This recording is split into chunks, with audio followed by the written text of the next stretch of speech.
தேவ செய்திக்காய் நாம் ஜெபம் செய்வோம். அன்பின் பரலோக பிதாவே, உம்மை துதிக்கிறோம், ஸ்தோத்திரிக்கிறோம் ஆண்டவரே. இந்த நாளிலும் தேவனுடைய கிருபையும் தயவும் எங்கள் யாவரோடும் கூட இருக்கிறதுக்காய் நன்றி செலுத்துகிறோம். தேவன் தாமே நீர் எங்களோடு பேசியருளுவீராக. உம்முடைய வார்த்தைகள் எங்களுக்கு வெளியரங்கமாக்கப்படுவதாக.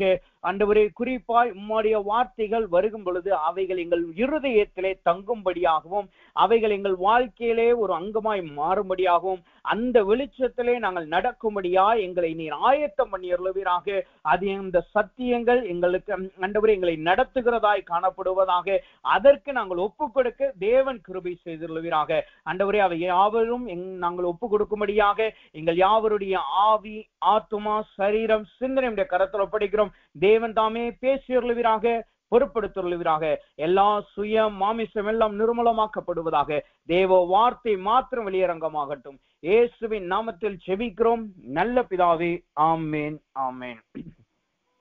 கர்த்தருக்கு ஸ்தோத்திரம். கர்த்தருடைய நாமம் மகிமைப்படுவதாக. நசரேயனாக இயேசு கிறிஸ்துவின் நாமத்தினாலும் இயேசுவின் வல்லமை ஊழியத்தின் சார்பாகவும் மீண்டும் ஒரு விஷயாக இந்த இரவு ஜெபத்திற்கு வந்திருக்கிற உங்கள் யாவரையும் நான் வாழ்த்துகிறேன், வரவேற்கிறேன். தேவனுடைய கிருபையும் தயவும் மாட்சிமையும் உங்கள் யாவரோடும் கூட இருந்து வழி நடத்துவதாக. நம்முடைய தேவ செய்திக்கு ஆதாரமாக வேதத்திலிருந்து ஒரு வசனத்தை வாசிப்போம். சங்கீதங்களின் புஸ்தகம் 65வது அதிகாரம் 2வது வசனம். சங்கீதங்களின் புஸ்தகம் 65வது அதிகாரம் 2வது வசனத்தை நாம் வாசிப்போம். அந்த வசனம் இப்படியாக சொல்லுகிறது: ஜெபத்தை கேட்கிறவரே, மாம்சமான யாவரும் உம்மிடத்தில் வருவார்கள். அந்த வார்த்தையை மீண்டும் ஒரு வாசிக்கிறேன். ஜெபத்தை கேட்கிறவரே, மாம்சமான யாவரும் உம்மிடத்தில் வருவார்கள். இன்றைக்கு நம்மளுக்கு இடத்துல பகிரப்படுகிற கொடுக்கப்படுகிற தேவ செய்தியின் தலைப்பு ஜெபத்தை கேட்கிறவர். இது அநேக தரம் நாம் கேட்ட ஒரு வார்த்தையா இருக்கலாம், அல்லது கிறிஸ்தவ உலகத்திலே நாம் அநேக தரம் பேசுகிற வார்த்தையையும் ஜெபத்தை கேட்கிறவராய் இருக்கிறார் என்று சொல்லுகிற வார்த்தையினாய் காணப்படுகிறது. அநேக நேரம் இதை குறித்ததான வார்த்தைகள் அல்லது செய்திகளை நாம் அநேக தரம் கேட்டு இருக்கிறோம். ஆனாலும் தேவன் இன்றைக்கு நான் ஜெபிக்கும் பொழுது தேவனால் கொடுக்கப்பட்ட வார்த்தை தான் இந்த வார்த்தை. தேவன் நம்மளுக்கு ஜெபத்தை கேட்கிறவராய் காணப்படுகிறார். அநேக தரம் இந்த வார்த்தைகளை நாம் கேட்டு இருந்தாலும், நாம் கேட்டு பழகி இருந்தாலும், இந்த வசனங்கள் நம்மளுக்கு மனப்பாடமா இருந்தாலும், நம்முடைய நாட்களில் நடக்கிற சூழ்நிலைகளின் நிமித்தமாக, நம்முடைய வாழ்க்கையில் நடக்கிற காரியங்களின் நிமித்தமாக அநேக தரம் அநேக பேர் தேவன் ஜெபத்தை கேட்கிறவர் என்பதை மறந்து போய்விடுகிறோம். நம்முடைய போராட்டம் வரும் பொழுது, ஒரு பிரச்சனை வரும் பொழுது, ஒரு அலை வீசும் பொழுது, ஒரு கலக்கம் வரும் பொழுது அநேக பேர் இந்த வார்த்தையை நாம் மறக்கிறவர்களாய் நாம் காணப்படுகிறோம். நம்முடைய தேவன் ஜெபத்தை கேட்கிறவராய் இருக்கிறார் என்பதை நாம் மறந்து போய் காணப்படுகிறோம். வேதம் சொல்லுகிறது, சங்கீதங்களின் புஸ்தகங்களிலே, அவைகள் காதிருந்தும் கேட்கிறதில்லை, கண் இருந்தும் பார்க்கிறதில்லை என்று சொல்லி விக்கிரகங்களை குறித்து சொல்லி இருக்கிறது. ஆனா அந்த வசனங்களை தொடர்ந்து பார்க்கும் பொழுது கர்த்தரை நம்புங்கள் என்று சொல்லி வருகிறதை நாம் பார்க்கலாம். அப்ப ஜெபத்தை கேட்கிறவர் என்கிற வார்த்தை நம்மளுக்கு வருவதற்கு முன்பாக அதிலே நாம் எப்படி காணப்பட வேண்டுமாம்? கர்த்தரை நம்புகிறவர்களாய் காணப்பட வேண்டும். அப்ப ஜெபத்தை கேட்பதற்கும் நம்புவதற்கும் ஒன்றாய் காணப்படுகிறது. அப்ப தேவ பிள்ளைகளாகிய நாம் முதலாவது நாம் எப்படி காணப்பட வேண்டுமாம்? கர்த்தர் நம்முடைய ஜெபத்தை கேட்கிறவராய் காணப்படுகிறார் என்பதை நாம் நம்புகிறவர்களாய் காணப்பட வேண்டும். இயேசு கிறிஸ்து மரித்தார், உயிர் தெழுந்தார். 3ஆம் நாள் உயிர் தெழுந்த உடனே மகதலேனா மரியாளே என்று சொன்ன உடனே இயேசு என்று யார் என்பதை அவள் புரிந்து கொண்டால் அவள் நம்பிவிட்டார். அங்கு சீசர்கள் பூட்டின அறையில் இருக்கிறார்கள். சீசர்களுக்கு முன்பாக இயேசு தோன்றுகிறார். உடனே அங்கிருந்த சீசர்களும் மற்றவர்களும் இயேசுவை நம்பிவிட்டார்கள். ஆனா இந்த சீசர்கள் கூட்டத்திலேயே ஒரு மனிதன் இருந்தான். அவன் சீசர்களுக்கு இடத்திலே தேவன் வெளிப்படும் பொழுது, இயேசு வெளிப்படுகிற நேரத்தில் இல்லாத பொழுது அவன் வெளியிலே போயிருந்தான். ஆனா மீண்டும் அவன் சீசர்களோடு இருக்கும் பொழுது இயேசு அங்கு வெளிப்படுகிறார். இயேசு வெளிப்பட்ட உடனே அவன் என்ன செய்கிறான்? உம்முடைய விழாவை தொட்டு பார்த்தால், உம்முடைய காயங்களை தொட்டு பார்த்தால் மாத்திரமே நான் நம்புவேன் என்று சொன்னான். அப்ப இயேசுவின் தேவன் ஜெபத்தை கேட்கிறவர் என்பது முதலாவது நமக்கு வெளிப்பட வேண்டும் என்றால் நாம் தேவனை நம்புகிறவர்களாய் காணப்பட வேண்டும். அவருடைய வார்த்தையை விசுவாசிக்கிறவர்களாய் காணப்பட வேண்டும். இன்றைக்கு அநேகர் தேவன் ஜெபத்தை கேட்கிறவர் என்பதை உணராமல் இருப்பதற்கான காரணம் என்ன? ஒரு போராட்டம் வரும் பொழுது அல்லது ஒரு தேவை வரும் பொழுது இவர்கள் எனக்கு கொடுக்க மாட்டார்களா, அல்லது நான் இங்கு போனால் நல்லா இருப்பேன், இங்கு போயிருந்தால் நல்லா இருந்திருப்பேன், அல்லது அநேகர் சொல்லுவார்கள் நான் தேவனுடைய ஊழியத்துக்கு வராம அல்லது இந்த பாஸ்டரோட பேச்சு இந்த தீர்க்க தரிசன வார்த்தையை கேட்காம இருந்திருந்தா என்னுடைய படிப்புக்கும் என் தகுதிக்கும் நான் இன்னும் நல்ல நிலைமையில இருந்திருப்பேன் என்று சொல்லுகிறதை கேட்டிருந்திருக்கலாம். இதெல்லாம் சொல்லுவதற்கான காரணம் என்ன? இவ்வளவு பெரிய கலக்கம் வருவதற்கான காரணம் என்ன? நம்புகிற அனுபவம் அவர்களிடத்துல இல்லை. தேவன் ஜெபத்தை கேட்கிறார் என்பதை நம்புகிற அனுபவம் அவர் இந்த ஜனங்களிடத்திலே காணப்படவில்லை. அப்ப முதலாவது தேவன் ஜெபத்தை கேட்கிறவராய் நம்மளுக்கு காணப்படுகிறார் என்றால் என்ன அர்த்தம்? அவர் என்ன சொல்லுகிறார்? நீங்கள் விசுவாசிகளாய் காணப்படுங்கள், நீங்கள் நம்புகிறவர்களாய் காணப்படுங்கள். அப்ப அநேக தரம் தேவனுடைய வார்த்தையை நாம் கேட்டிருந்தோம். எத்தனை முறை நாம் தேவனை நம்புகிறவர்களாய் காணப்பட்டு இருக்கிறோம். எத்தனை முறை பிரச்சனைகள் வரும் பொழுது கர்த்தர் என் ஜெபத்தை கேட்கிறார் என்பதை எத்தனை முறை நாம் நம்புகிறவர்களாய் காணப்பட்டிருக்கிறோம் என்பதை நாம் யோசித்து பார்ப்போமாக. அதை யோசித்து பார்த்து தேவ சமூகத்திலே நாம் அறிக்கையிடுவோமாக, தேவ சமூகத்திலே சொல்லுவோமாக, ஆண்டவரே நான் ஜெபத்தை கேட்கிறவராய் நீர் எனக்கு வெளிப்படுகிறீர், நான் அதை விசுவாசிக்கிறேன் என்று நாம் சொல்லுவோமாக. அப்ப இங்கு வசனம் சொல்லுகிறது, ஜெபத்தை கேட்கிறவரே மாம்சமான யாவரும் உம்மிடத்தில் வருவார்கள். அப்ப தேவன் ஜெபத்தை கேட்கிறவராய் காணப்படுகிறார். அவர் நம்முடைய கூக்குரலையும் நம்முடைய ஜெப நேரங்களை நாம் ஏறெடுக்கிற விண்ணப்பங்களை அவர் கேட்கிறவராய் காணப்படுகிறார். அப்ப இன்றைக்கு தேவ சமூகத்துல வந்திருக்கிற நமக்கு இப்படிப்பட்ட ஒரு உறுதியின் வார்த்தையை கொடுக்கிறார். நீ யோசிக்கலாம், புதிய ஆண்டு தொடங்கிருச்சு, புதிய ஆண்டுக்குரிய செலிப்ரேஷன் நான் முடிச்சுட்டேன், வாக்கு தத்தங்கள் கிடைச்சிருச்சு, தீர்க்க தரிசனங்கள் கிடைச்சிருச்சு, ஆனா என்னுடைய ஜெபத்திற்கான பதில் வரவில்லையே. இன்னும் பழைய 2023 ஆண்டில இருந்த வாழ்க்கை தான் என்னை தொடருகிறது. அல்லது நான் ஏறெடுக்கிற ஜெபத்திற்கு நான் ஒரு வருட காலமாய் ஜெபித்தோம், இந்த புதிய ஆண்டிலே ஏதாவது ஒன்று நடக்கும் என்று எதிர்பார்த்து வந்தேன், இன்னும் ஒன்றும் நடக்கவில்லை என்று நீங்கள் யோசித்துக் கொண்டிருக்கலாம். அதற்கு பதிலாகத்தான் கர்த்தர் ஒரு வார்த்தையை கொடுக்கிறார். தேவன் நம்மளுக்கு எப்படி காணப்படுகிறாராம்? அவர் ஜெபத்தை கேட்கிறவராய் காணப்படுகிறார். அவர் நம்முடைய விண்ணப்பங்களை கேட்கிறவராய் காணப்படுகிறார்.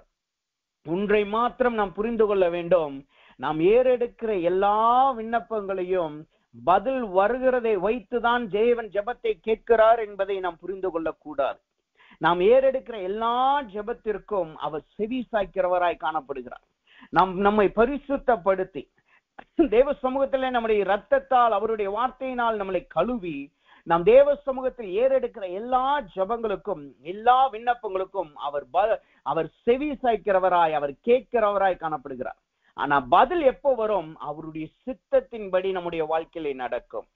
ஏனென்றால் நமக்கு இன்றைக்கு இருக்கிற நாட்களை குறித்து தான் கவலை இருக்குமே ஒழிய, நமக்கு இன்னைக்கு எப்படியாவது இதை சமாளிச்சு விடணும் என்ற ஒரு எண்ணம் தான் இருக்குமே ஒழிய, அடுத்து ஒரு 10 நாட்களுக்கு அப்புறம் என்ன நடக்க போகிறது, ஒரு மாதத்திற்கு அப்புறம் என்ன நடக்க போகிறது என்பதை நம்மளால் கணிக்க முடியாது, புரிந்து கொள்ள முடியாது. ஆனால் தேவன் அவைகளை அறிந்து வைக்கிறவராய் காணப்படுகிறார்.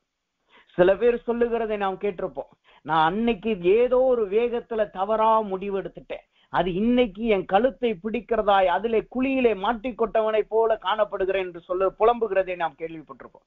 ஏனென்றால் அவர்கள் தங்களுடைய சுயத்தினால் முடிவெடுத்திருக்கிறார். ஆனா கர்த்தர் நம்மளுக்கு பதில் கொடுத்தார், கர்த்தர் நம்மளுக்கு ஒரு விடுதலை கொடுத்தார், நம்முடைய ஜெபத்திற்கு கேட்டு ஏற்ற நேரத்துல பதில் கொடுத்து அதை செய்தார் என்றால் நம்மளுடைய வாழ்க்கை அது நேர் வழியாய் நடத்துகிறதாயும் சுமூகமாய் போகிறதாயும் காணப்படும். அப்ப இங்க வார்த்தை சொல்லுகிறது, கர்த்தர் நம்முடைய ஜெபத்தை கேட்கிறவராய் காணப்படுகிறார். அவர் ஏன் ஜெபத்தை கேட்கிறவராய் காணப்படுகிறார்? அவர் ஜெபத்தை கேட்கிறவராய் காணப்படுகிறார் என்றால் சில காரணம் இருக்கும் அல்லவா? அல்லது அவருக்கு ஜெபத்தை எப்படியெல்லாம் கேட்கிறார் என்று வசனம் சொல்லி கொடுக்கிறது அல்லவா? அப்ப இன்றைக்கு நாம் தியானிக்க போகிறது, ஏன் அவர் நம்முடைய ஜெபத்தை கேட்கிறவராய் இருக்கிறார். ஏன் நம்முடைய தேவன் நம்முடைய ஜெபத்தை கேட்கிறவராய் காணப்படுகிறார் என்று சொல்லி 3 குறிப்புகளை பார்த்து நாம் ஜெபிக்க போகிறோம். அந்த 3 குறிப்புகளை வைத்துதான் கடைசியிலே நாம் கொஞ்ச நேரம் தேவ சமூகத்தில் ஒப்பு கொடுத்து ஜெபித்து அந்த 3 காரியங்கள் நம்முடைய வாழ்க்கையில நிறைவேற வேண்டும், தேவன் அப்படி நம்மளுக்கு வெளிப்பட வேண்டும் என்று நாம் ஜெபிக்க போகிறோம். அப்ப முதலாவதாக ஏன் தேவன் ஜெபத்தை கேட்கிறவராய் வெளிப்படுகிறாராம்? சங்கீதங்களின் புஸ்தகம் 34வது அதிகாரம் 15வது வசனத்தை வாசிக்கும் பொழுது அந்த வசனம் இப்படி சொல்லுகிறது. சங்கீதங்களின் புஸ்தகம் 34வது அதிகாரம் 15வது வசனம் 34வது அதிகாரம் 15வது வசனம் இப்படி சொல்லுகிறது. கர்த்தருடைய கண்கள் நீதிமான்கள் மேல் நோக்கமாய் இருக்கிறது, அவருடைய செவிகள் அவர்கள் கூப்பிடுதலுக்கு திறந்திருக்கிறது. முதலாவது தேவன் ஏன் ஜெபத்தை கேட்கிறவராய் காணப்படுகிறாராம்? அந்த வசனம் சொல்லுது பாருங்க, அவருடைய செவிகள் அவர்கள் கூப்பிடுதலுக்கு திறந்திருக்கிறது.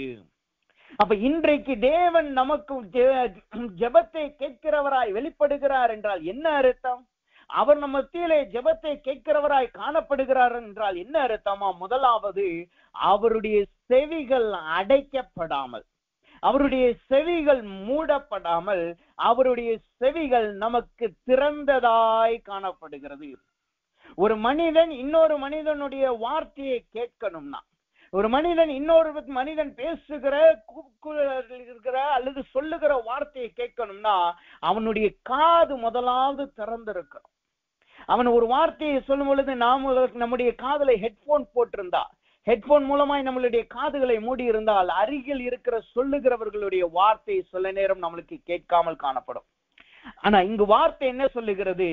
கர்த்தர் நம்முடைய ஜெபத்தை கேட்கிறவராய் காணப்படுகிறாராம். எதனாலயாம்? அவருடைய செவிகள் நம்மளுக்கு திறந்ததாய் காணப்படுகிறது.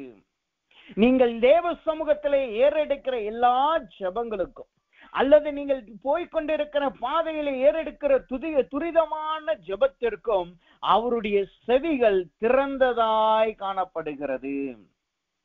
அப்ப கர்த்தருடைய வார்த்தையை சொல்லுகிறது, தேவனுடைய செவிகள் திறந்ததாய் இருக்கிறதுனாலே அவர் நம்முடைய ஜெபத்தை கேட்கிறவராய் காணப்படுகிறார். அப்ப செவிகள் திறந்திருப்பது என்பது எதை காட்டுகிறது? யோவான் புஸ்தகம் 1வது அதிகாரம் 51வது வசனம் இப்படியா சொல்லுகிறது. யோவான் புஸ்தகம் 1வது அதிகாரம் 51வது வசனத்தை வாசிக்கும் பொழுது திறந்திருக்கிறது என்பதற்கான அர்த்தம் என்னவாம்? அந்த வசனம் சொல்லுகிறது, பின்னும் அவர் அவனை நோக்கி, வானம் திறந்திருக்கிறதையும் தேவ தூதர்கள் மனுஷரு குமாரரிடத்தில் இருந்து ஏறுகிறதையும் இறங்குகிறதையும் நீங்கள் இது முதல் காண்பீர்கள் என்று மெய்யாகவே மெய்யாகவே உங்களுக்கு சொல்லுகிறேன். இங்கு வார்த்தை சொல்லுகிறது, திறந்திருக்கிறது என்பது என்னவாம்? ஏறுகிறதையும் இறங்குகிறதையும் காட்டுகிறது. யார் ஏறுகிறதையும் இறங்குகிறதையும் காட்டுகிறது? தேவ தூதன் ஏறுகிறதையும் இறங்கு. அப்ப தேவனுடைய செவிகள் நம்மளுக்கு திறந்ததா இருக்கிறது என்றால் என்ன அர்த்தம்?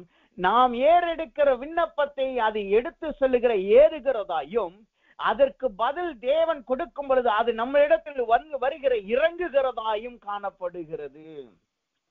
நாம் இன்றைக்கு ஏறெடுக்கிற எல்லா ஜெபங்களுக்கும் தேவன் நாம் இந்நாள் முதற்கொண்டு ஏறெடுக்கிற எல்லா விண்ணப்பங்களுக்கும் அவர் நமக்கு ஏறுகிறதும் இறங்குறதுமாய் காணப்படுவாராம்.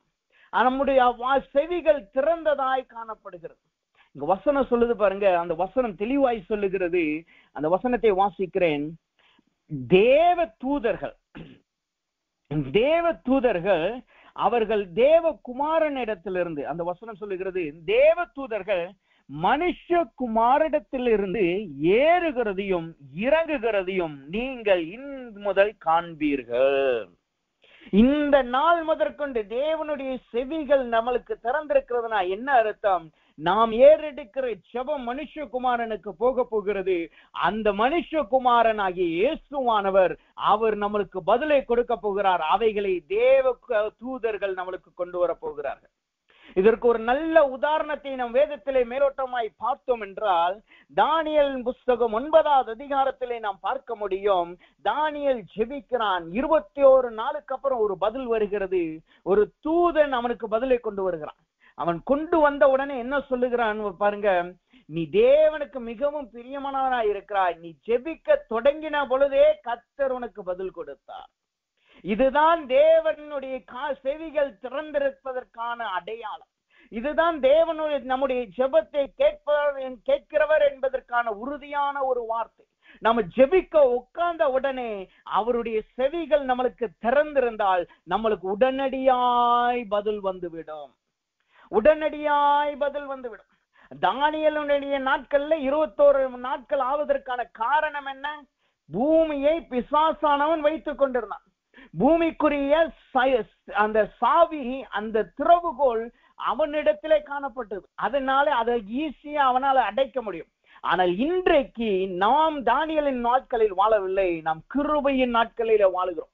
நாம் தேவகுமாரனாகிய இயேசுவின் நாட்களில் வாழுகிறோம். அப்ப நமக்கு எந்த தடையுமே கிடையாது. அப்ப நமக்கு விரோதமாய் போராடுகிற எந்த பிரச்சனை வந்தாலும் குமாரனானவர் அவைகளை நிர்மூலமாக்குகிறவராய் காணப்படுகிறார். அப்ப தேவன் ஜெபத்தை கேட்கிறார் என்றால் அவருடைய செவிகள் திறந்திருக்கிறது. அப்படின்னா என்ன அர்த்தம்? நமக்கும் தேவனுக்கும் இடையே ஒரு ஏணிப்படி காணப்படுகிறது. அவர் நம்முடைய கொடுக்கப்படுகிற வார்த்தையை ஏணிப்படி மூலமாய் தேவ தூதர் மூலமாய் அவரிடத்தில் எடுத்து சொல்லப்படுகிறது. அவைகள் நம்முடைய இடத்திலே இறங்கி வருகிறதாய் காணப்படுகிறது. இதற்கு என்ன ஆதாரம் இருக்கிறது? வேதத்துல யாருக்காவது இப்படி நடந்திருக்கிறதா அப்படின்னு நாம் பார்த்தோம் என்றால், வேதம் நம்மளுக்கு ஒரு நல்ல உதாரணத்தை காட்டுகிறது. ஆதியாகமத்தின் புஸ்தகம் 28வது அதிகாரம், ஆதியாகமத்தின் புஸ்தகம் 28வது அதிகாரம் 12வது வசனத்தை நாம் வாசிக்கும் பொழுது அந்த வசனம் எப்படியாவது சொல்லுகிறது. அந்த வசனத்தை வாசிக்கிறேன். அங்கே அவன் ஒரு சொப்பனத்தை கண்டான். இதோ ஏணி பூமியிலே வைக்கப்பட்டிருந்ததும் அதன் நுனி வானத்தின் எட்டி இருந்ததும் அதிலே தேவ தூதர் ஏறுகிறவர்களும் இறங்குகிறவர்களுமாயிருந்தார்கள். இது இந்த வார்த்தை எப்படி உறுதியாகிறது என்று பாருங்க. ஒரு மனிதனுடைய வாழ்க்கையிலே நடந்து கொண்டிருக்கிறது. அவன் தன் சகோதரனுக்காய் பயந்து வருகிறான். அவன் பிறந்த வீடு, இருந்த ஸ்தலம், அவன் வாழ்ந்த இடம், அவனை தாங்கும்படி சப்போர்ட் பண்ணுகிற அவனுடைய பெற்றோர் எல்லாரையும் விட்டுட்டு தனிமையின் அனுபவத்திலே ஒரு தடியை பிடித்து கொண்டு ஓடி வருகிறான். அவன் இருதயத்தில் இருந்த எல்லா விண்ணப்பங்களுக்கும், அவன் இருதயத்தில் இருந்த ஜபத்திற்கு கர்த்தருடைய செவிகள் திறந்ததாய் காணப்படுகிறது. அதனால என்ன நடக்கிறது? அவன் தூங்கும் பொழுது அங்கு அவனுக்கு ஒரு ஏணி வைக்கப்படுகிறது. அந்த ஏணி சும்மா வைக்கப்படவில்லை. அங்கு அவனுடைய இருதயத்தில் இருந்த கேள்விகளுக்கு அது தேவனிடத்தில் எடுத்து சொல்லுகிறார்கள். தேவனிடத்திலிருந்து அதற்கேற்ற பதில் அங்கு வருகிறதை நாம் பார்க்க முடியும். அப்ப இன்றைக்கு கர்த்தருடைய வார்த்தை நம்மளை நோக்கி வருகிறது. நீங்க எங்கேயாவது இருந்து கூட்டத்தோட கடந்த நாட்களில் காணப்பட்டிருந்திருக்கலாம். ஆனா இன்றைக்கு ஒரு தனிமையின் அனுபவம். உங்களோடு இருந்தவர்கள் உங்களை கைவிட்டு ஓடி போயிருந்திருக்கலாம், அல்லது நீங்கள் துரத்தப்பட்ட அனுபவத்திலே போய் கொண்டிருந்திருக்கலாம், அல்லது தனிமையின் அனுபவத்திலே நீங்கள் காணப்படலாம். ஆனால் கர்த்தர் சொல்லுகிறார், அங்கு யாக்கோபினுடைய இருதயத்தை நான் கண்டு அவனுக்கு ஒரு ஏணியை வைத்தது போல இன்றைக்கு கர்த்தர் அவருடைய செவிகளை நம்மளுக்கு திறந்து இன்றைக்கு அவருடைய தூதர்கள் நம்மளுக்கு ஏறுகிறவர்களாயும் இறங்குகிறவர்களாயும் நம்மளுக்கு ஒரு ஏணியை அவர் வைக்கிறார். இன்றைக்கு கர்த்தர் அவருடைய செவிகளை திறக்கிறார் என்றால் என்ன? உங்களுக்கும் அவருக்கும் இடையே ஒரு ஏணி வைக்கப்படுகிறது. அதிலே நாம் ஏறுகிறது அல்ல, அதிலே அவர் இறங்கி வருகிறது அல்ல. தேவ தூதர்கள் நம்மளுக்கு பணிவிடை செய்ய போகிறார்கள். தேவ தூதர்கள் நம்முடைய விண்ணப்பங்களை எடுத்து சொல்ல போகிறார்கள். தேவ தூதர்கள் நம்மளுக்கு ஏற்ற பதில்களை தேவ சமூகத்திலிருந்து நம்மளுக்கு கொண்டு வர போகிறார்கள். கடந்த நாட்களிலே பதில் கிடைக்காததும், கடந்த நாட்களில் அழுது புலம்பி கிடைக்காத வார்த்தைக்கு இன்றைக்கு தேவன் ஒரு ஏணியை வைக்கிறார். இன்றைக்கு எத்தனை பேருக்கு நம்மளுக்கு அந்த ஏணி தேவையாய் காணப்படுகிறது? கர்த்தர் இன்றைக்கு ஜெபத்தை கேட்கிறவராய் நம்மளுக்கு காணப்படுகிறார். அப்ப அங்கு ஏணி வைக்கப்பட்ட உடனே அங்கு என்ன நடக்கிறதாம்? அந்த வசனத்தை வாசிக்கும் பொழுது ஆதியாகமத்தின் புஸ்தகம் 28வது அதிகாரம் 12வது வசனத்திற்கு அப்புறம் நாம் வாசிக்கும் பொழுது, அந்த வசனம் 12வது வசனத்துக்கு அப்புறம் 12வது வசனத்தை வாசிக்கிறேன். அங்கு வசனம் இப்படி சொல்லுகிறது, ஒரு ஏணி பூமியிலே வைக்கப்பட்டிருந்தது, அதன் நுனி வானத்தை எட்டி இருந்தது, அதிலே தேவ தூதர்கள் ஏறுகிறவர்களும் இறங்குகிறவர்களுமாய் இருந்தார்கள். அடுத்த வசனம் சொல்லுது பாருங்க, ஏணி வைக்கப்பட்ட உடனே என்ன நடக்கிறதாம்? அதற்கு மேலாக கர்த்தர் நின்றார். நான் உன் தகப்பனாகிய ஆபிரகாமின் தேவனும் ஈசாக்கின் தேவனுமாகிய கர்த்தர், நீ படுத்திருக்கிற பூமி உனக்கும் உன் சந்ததிக்கும் தருவேன். இங்கு ஏணி வைக்கப்பட்ட உடனே என்ன நடக்கிறது? கர்த்தருடைய வார்த்தை அங்கு வர ஆரம்பிக்கிறது. அவர் அங்கதான் நிற்கிறார், பரலோகத்துலதான் நின்று கொண்டிருக்கிறார். ஏணியின் அந்த பக்கத்துலதான் தேவன் நின்று கொண்டிருக்கிறார். ஆனால் அந்த வார்த்தைகளை தேவ தூதர்கள் சுமந்து கொண்டு வருகிறார்கள். இன்றைக்கு கர்த்தர் உங்களுக்கு தூரமாய் இருக்கிறதை போல தென்படலாம். உங்கள் ஜெபங்கள் கேட்கப்படாமல் அவர் உங்களுடைய சத்தத்தை கேட்க முடியாதவர் எங்கேயோ தூரமாய் இருக்கிறதை போல் தென்படலாம். ஆனால் கர்த்தர் சொல்லுகிறார், நான் உங்களுக்கு நடுவே ஒரு ஏணியை வைக்கிறேன், நான் இருக்கிற இடத்திலிருந்து உங்களுக்கு பதில் கொடுப்பேன். அவைகளை தேவ தூதர்கள் தூக்கி சுமந்து கொண்டு வருவார்கள். இங்கு யாக்கோபுக்கு தேவ தூதர்கள் தூக்கி சுமந்து கொண்டு வந்த உடனே அங்கு என்ன வார்த்தை சொல்லப்படுகிறது? 28வது அதிகாரம் 15வது வசனம் சொல்லுது பாருங்க. அந்த வார்த்தையை சொல்லுகிறது, நான் உன்னுடனே இருந்து நீ போகிற இடங்களில் எல்லாம் உன்னை காத்து உன் தேசத்துக்கு உன்னை திரும்பி வர பண்ணுவேன். நான் உனக்கு சொன்னதை செய்யும் அளவும் உன்னை கைவிடுவது இல்லை. உனக்கு நான் சொன்னதை செய்யும் அளவும் கைவிடுவது இல்லை. அப்ப தேவனுடைய வார்த்தை, தேவன் கேட்கிறவராய் இருக்கிறார் என்றால் என்ன அர்த்தம்? அவருடைய செவிகள் நம்மளுக்கு திறந்திருக்கிறதாய் காணப்படுகிறது. அதனால் என்ன நடக்கிறது? தேவன் நமக்கு கொடுக்கப்பட்ட வார்த்தைகளை நிறைவேற்றும் அளவும் அவர் நம்மளை கைவிடாதவராய் காணப்படுகிறார். அவர் நம்மளை கைவிடாதவராய் காணப்படுகிறார். நீங்க நினைக்கலாம் என் ஜெபம் கேட்கப்படவில்லை, நீங்க நினைக்கலாம் என் ஜெபத்திற்கு பதில் வரவில்லை என்று. ஆனால் கர்த்தர் சொல்லுகிறார், நான் உங்களுக்காய் நின்று கொண்டு உங்களை கைவிடாதவர்களாய் நான் காணப்படுகிறேன். எம்மட்டும் கைவிடாதவராய் இருக்கிறார். நாளைக்கு வரைக்கா, அடுத்த ஆண்டு வரைக்கா? அவர் சொல்லுகிறார், நான் உங்களுக்கு சொன்ன வார்த்தைகள் நிறைவேறி தீரும் அளவும் உங்களை கைவிடாதவராய் காணப்படுகிறார். அப்ப இன்றைக்கு தேவன் நம்முடைய ஜெபத்தை கேட்கிறார் என்றால் என்ன அர்த்தம்? அவர் நம்மளை கைவிடாதவராய் காணப்படுகிறார். இந்த வார்த்தையை கேட்கிற நாம், இந்த வார்த்தையை நம்புகிறவர்களாய் நாம் காணப்படுவோமாக. அதனாலதான் தேவ வார்த்தை முதலாவதே சொன்னது, ஜெபத்தை கேட்கிறது என்றால் அவரை நம்புகிறதற்கான அர்த்தம், அவரை நம்புகிறதற்கான அடையாளம். அப்ப தேவ வார்த்தையை கேட்கிற நாம் இப்பொழுதே கர்த்தருக்குள்ளாய் விசுவாசம் கொள்ளுவோமாக. தேவன் என் ஜெபத்தை கேட்கிறார், அவருடைய செவிகள் எனக்கு திறந்திருக்கிறது, அவருடைய ஏணி எனக்கு வைக்கப்பட்டிருக்கிறது, அவருடைய தூதர்கள் அதை சுமந்து கொண்டே வருகிறார்கள் என்று விசுவாசம் உள்ளவர்களாய் நாம் காணப்படுவோமாக. அப்ப நாம் இந்த வசனத்தை கேட்கும் பொழுது நாம் யோசிக்கலாம், தேவன் சொல்லிட்டாரே, நான் உனக்கு சொன்ன வார்த்தை நிறைவேறும் அளவும் நான் உன்னை கைவிடாதவராய் இருப்பேன் என்று சொல்லிட்டாரே, அப்ப அதை நிறைவேற்றினாரா? அதற்கு முன்னாடி இன்னொரு வசனத்தை நான் வாசிக்கிறேன். அந்த வசனம் இப்படி சொல்லுகிறது பாருங்க, இந்த ஸ்தானத்திற்கு உன்னை திரும்பி வர பண்ணும்படியே வரும் அளவும் என்று அந்த வசனம் சொல்லுகிறதை நாம் பார்க்கலாம். அப்ப இங்கு யாக்கோபுக்கு சாதாரணமாய் நான் உன்னை கைவிடுகிறவராய் இருப்பேன், கைவிடாதவராய் இருப்பேன் என்று மாத்திரம் சொல்லவில்லை. அங்கு யாக்கோபுக்கு என்ன சொல்லுகிறார்? இந்த இடத்திற்கு உன்னை திரும்பி வர பண்ணும் அளவும், நீங்க போகிற பாதையிலே நடத்துகிறது மாத்திரமல்ல, கர்த்தர் சொன்ன வார்த்தையை நிறைவேற்றி உங்களை சாட்சியாய் கொண்டு வந்து நிறுத்தும் அளவும் கர்த்தர் கைவிடாதவராய் காணப்படுகிறார். இங்க யாக்கோபுக்கு சொல்லுகிற வார்த்தை என்ன? மேலோட்டமாய் பார்க்கும் பொழுது அது ஒரு ஆசீர்வாத வார்த்தை மாதிரி தான் தெரியும்.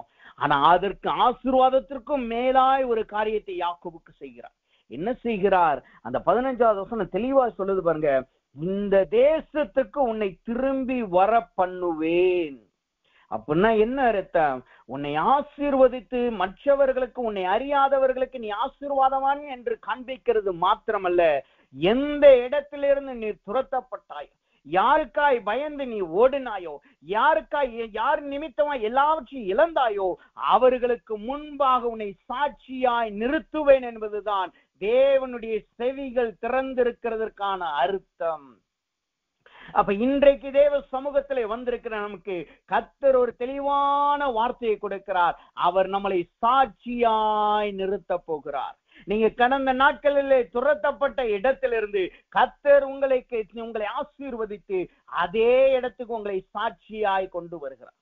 அப்ப யாக்கோபுக்கு இந்த வார்த்தையை கொடுத்துட்டார். அவரை கைவிட மாட்டேன்னு சொல்லிட்டாரு, சாட்சியாய் இருத்துவேன்னு சொல்லிட்டாரு. அதை நிறைவேற்றினாரா? அதை நிறைவேற்றிருக்கான அர்த்தம், அடையாளம் ஏதாவது வசனம் இருக்கிறதா என்று நாம் பார்த்தோம் என்றால், வேத வசனம் அதை உறுதிப்படுத்தும்படியாய் ஒரு வார்த்தையை சொல்லுகிறது. அதே யாத்ராமத்தின் புஸ்தகம் 35வது அதிகாரம் 1வது வசனத்தை வாசிங்க பாருங்க. அந்த வசனம் இப்படி சொல்லுகிறது, தேவன் யாக்கோபை நோக்கி, நீ எழுந்து பெத்தேலுக்கு போய் அங்கே குடியிருந்து உன் சகோதரனாகிய ஏசாவின் முகத்திற்கு விலகி ஓடுகிற போது உனக்கு தரிசனமாகிய தேவனுக்கு அங்கே ஒரு பலிபீடத்தை உண்டாக்கு என்றார். பாருங்க, யாத்ராமத்தின் புஸ்தகம் 28:15 சொன்ன வார்த்தை அவன் இளவயதா இருக்கும் பொழுது ஓடின பொழுது இருந்த வார்த்தை. இப்ப அவனுக்கு திருமணமாகி விட்டது, திருமணமாகி பிள்ளைகள் வந்து விட்டது, பிள்ளைகள் வந்து அவர்களும் நல்லா வளர்ந்து யுத்தம் பண்ணுகிற லெவலுக்கு வந்துட்டாங்க. இங்க யுத்தம் பண்ணுகிற லெவலுக்கு வந்த பின்பு தேவன் அந்த வார்த்தையை அவனுடைய வாழ்க்கையை நிறைவேற்றுகிறார். யுத்தம் பண்ணுகிற நிலைமைக்கு அவர்கள் பிள்ளைகள் நல்ல புஷ்டியாய் வளர்ந்த பின்பு தேவன் அந்த வார்த்தையை அவனுக்கு நினைவூட்டுகிறார். நான் உன்னை இந்த இடத்துக்கு திரும்பி வர பண்ணுவேன் என்று சொன்னேனே, அதே இடத்துக்கு நீ திரும்பி போ என்று கர்த்தர் சொல்லுங்க. இங்க வார்த்தை சொல்லுகிறது, நீ பெத்தேலுக்கு திரும்பி போ. அந்த பெத்தேல் அவனுக்கு எப்பொழுது கொடுக்கப்பட்டதாம்? அவன் தன் சகோதரனுடைய மரண கண்ணியிலிருந்து இவன் தப்பித்து போகும் பொழுதுதான் அவனுக்கு லூசை தேவன் பெத்தேலாய் கொடுத்தார். அப்பொழுது அந்த பெத்தேல் தான் எத்தனையோ ஆண்டுகளுக்கு பின்பாக அவனுடைய வாழ்க்கையில மீண்டும் அவனை சந்திக்கிறதா, மீண்டும் ஒரு விஷயம் தப்பிக்கிறதாய் காணப்படுகிறது. அப்ப கர்த்தருடைய வார்த்தை சொல்லுகிறது, அவருடைய செவிகள் நம்மளுக்கு திறந்திருக்கிறதும் அவர் நம்முடைய ஜெபத்தை கேட்கிறார் என்றால் என்ன அர்த்தம்? நம்முடைய ஜெபத்தை கேட்டு நம்மளை சாட்சியா எந்த இடத்துல ஓடி போனோமோ, எந்த இடத்திலிருந்து நாம் தப்பிக்க வேண்டும் என்று ஓடி போனோமோ, அதே இடத்துல அவருக்கென்று ஒரு பலிபீடத்தை கட்டும்படி தேவன் நம்மளை நிறுத்துகிறார். இங்க பாருங்க, யாக்கோபனுடைய வாழ்க்கையில என்ன நடக்கிறது? அந்த செவிகளாய் திறந்த உடனே என்ன நடக்கிறது? முதலாவது அவனுக்கு லூஸ் என்கிறது பெத்தேலாய் மாறுகிறது. இரண்டாவது அந்த பெத்தேல் பலிபீடமாய் மாறுகிறது. இந்த லூஸ் என்பது பெத்தேலாய் மாறினது எதை காட்டுகிறது? அவன் சகோதரனுக்கு அவன் தப்பித்து ஓடுகும் பொழுது அவன் ஜீவனை தப்பித்ததுக்கு அடையாளமாய் மாறுகிறது. ஆனா பெத்தேல் எப்பொழுது அவனுக்கு பலிபீடத்தின் ஸ்தலமாய் மாறுகிறது? அது அவன் புறஜாதியிலிருந்து மரண கண்ணியிலிருந்து தப்பித்து ஓடும் பொழுது அவனுக்கு அது பலிபீடமாய் மாறுகிறது. அப்ப அவன் ரெண்டு விஷயம் தப்பிக்கிறது. எங்க தப்பிக்கிறான்? எங்கு தேவன் அவனுக்கு ஏணி வைத்தாரோ அந்த இடத்தில் தப்பிக்கிறான். முதலாவது அவன் குடும்பத்தினரிடத்திலிருந்து அவன் தப்பிக்கப்படுகிறான். இரண்டாவது அவன் குமாரர்கள் செய்த பாவத்தின் நிமித்தமாக, அவர்கள் குமாரர்கள் செய்த தேவையில்லாத காரியத்தின் நிமித்தமாய் வந்த மரண கண்ணியிலிருந்து தப்பிக்கும்படி தேவன் பெத்தேலுக்கு திரும்ப கொண்டு வருகிறார். அப்ப கர்த்தருடைய வார்த்தை இன்றைக்கு சொல்லுகிறது, இன்றைக்கு தேவனுடைய செவிகள் உங்களுக்கு திறந்திருக்கிறது என்றால் என்ன அர்த்தம்? உங்கள் வாழ்க்கையில் இருக்கிற லூஸை தேவன் பெத்தேலாய் மாற்றுகிறார். அல்லது கடந்த நாட்களில் உங்களுக்கு லூஸ் பெத்தேலாய் மாறி இருந்திருக்கலாம், ஆனால் மீண்டும் ஒரு பிரச்சனை வந்திருக்கலாம். ஆனால் கர்த்தருடைய வார்த்தை சொல்லுகிறது, அங்க அந்த பெத்தேலிலே நீங்கள் மீண்டும் ஒரு பலிபீடத்தை கட்டுவீர்கள். அப்ப கர்த்தருடைய வார்த்தை என்னவென்றால், தேவனுடைய செவிகள் நம்மளுக்கு கேட்கிறதாய், கர்த்தர் நம்முடைய ஜெபத்தை கேட்கிறார் என்றால் என்ன அர்த்தம்? அவருக்கு நமக்கு சேர்த்து அவருடைய செவிகள் நம்மளுக்கு திறந்ததாய் காணப்படுகிறது. நம்முடைய லூஸ் பெத்தேலாய் மாறுகிறது. அதுக்கப்புறம் நம்முடைய பெத்தேல் பலிபீடமாய் மாறுகிறது. அப்ப தேவனுடைய வார்த்தையை கேட்கிற நாம் அவருடைய வார்த்தைக்கு நாம் இணங்கி தேவ சமூகத்துல ஒப்பு கொடுப்போமாக. ஆண்டவரே, என் ஜெபத்தை நீர் கேட்கிறவராய் காணப்படுகிறீரே, என் லூஸை நீர் பெத்தேலாய் மாற்றும் என்று சொல்லுங்க. என் பெத்தேலை பலிபீடமாய் மாற்றும் என்று சொல்லுங்க. இங்கு லூஸ் பெத்தேல், பெத்தேல் பலிபீடம் என்பது எதை காட்டுகிறது? லூஸ் என்பது தேவனை விசுவாசிக்காமல் அல்லது தேவனை விட்டு ஓடுகிற அனுபவத்தில் இருந்தவனை தேவன் அழைத்து கொண்டு வந்து அபிஷேகிக்கிறதை காட்டுகிறது. ஏனென்றால் பெத்தேலில் தான், பெத்தேல் உருவதற்கான காரணம் என்ன? அவன் தலைக்கு வைத்திருந்த தூணை நிறுத்தி அங்கு எண்ணெயினால் அவன் அபிஷேகிக்கிறதை நாம் பார்க்கலாம். பிற்பாடு இது அப்ப பெத்தேலை மாறுகிறது என்பது என்ன? தேவன் உங்களை இன்றைக்கு முதலாவது ரட்சிக்கிறார். அவருடைய செவிகள் திறந்திருக்கிறதுனால முதலாவது கர்த்தர் உங்களுக்கு லூசை பெத்தேலாய் மாற்றி உங்களை தம்முடைய அபிஷேகத்தினால் ரட்சிக்கிறவராய் காணப்படுகிறார். இரண்டாவதாக அவர் ரட்சிச்சு உங்களை அதே இடத்துல அப்படியே விட்டு போகிறது அல்ல, அந்த பெத்தேல் உங்களுக்கு இன்றைக்கு பலிபீடமாய் மாறுகிறது. பலிபீடம் என்பது எதை காட்டுகிறது? தேவன் நம்மளோடு இருக்கிறார் என்கிறதற்கான அடையாளத்தை காட்டுகிறது. ஒரு தீர்க்கதரிசி பாகாலின் தீர்க்கதரிசிகளுக்கு முன்பாய் இருக்கும் பொழுது அந்த பலிபீடத்தில் தான் அக்கி இறங்கி வந்தது. அங்கிருந்த தீர்க்கதரிசிகள் யார் மெய்யான தேவன் என்பதையும் அவனோடு இருக்கிற தேவன் யார் என்பதையும் அறிந்து கொண்டார்கள். அந்த சத்துருக்கள் நிர்மூலமாக்கப்பட்டார்கள். அப்ப கர்த்தருடைய வார்த்தை என்ன? இன்றைக்கு நீங்க ரட்சிக்கப்பட வேண்டிய வார்த்தையிலே ரட்சிப்பை தேவன் கொடுக்கிறார். நீங்கள் ஓடிக்கொண்டிருக்கிற அனுபவத்திலிருந்து தேவன் ஒரு ஏணியை வைத்து இன்றைக்கு முதலாவது ஒரு ரட்சிப்பை கர்த்தர் கொடுக்கிறார். அந்த ரட்சிப்பை பிற்நாட்கள் என்னவாய் மாறப்போகிறது? அது நம்மளுக்கு அடையாளமாய் மாறப்போகிறது. கர்த்தர் நம்மளோடு இருக்கிறார் என்பதை புறஜாதியார் பார்க்கும்படி நம்மளுக்கு அடையாளமாய் மாறி போக போகிறது. இங்கு யாக்கோபுக்கு அவனுடைய குடும்பத்தாருக்கும் அங்கு இருந்த ஜனங்களுக்கும் அங்கு இருந்த புறஜாதியருக்கும் அது ஒரு அடையாளமாய் மாறி போனது. அப்ப தேவ சமூகத்துல வந்திருக்கிற நாம் இன்றைக்கு நமக்கு தேவனுடைய செவிகள் திறந்ததாய் காணப்படுகிறது. அவருடைய செவிகள் நம்மளுக்கு திறந்ததாய் காணப்படுகிறபடினால் இன்றைக்கு நாம் ஏறெடுக்கிற எல்லா ஜெபத்தையும் அவர் கேட்கிறவராய் காணப்படுகிறார். அப்ப முதலாவதாக ஏன் தேவன் ஜெபத்தை கேட்கிறாராம்? அவருடைய செவிகள் நம்மளுக்கு திறந்திருக்கிறதுனாலே அவர் நம்முடைய ஜெபத்தை கேட்கிறார். அதனால என்ன நடக்கிறது? நமக்கு முதலாவது ஏணி வைக்கப்படுகிறது. அந்த ஏணி வைக்கப்படுகிறதுனால என்ன மாறுகிறது? லூஸ் பெத்தேலாய் மாறுகிறது. பெத்தேல் பலிபீடமாய் மாறுகிறது. இரண்டாவதாக தேவன் ஏன் ஜெபத்தை கேட்கிறவராய் காணப்படுகிறாராம்?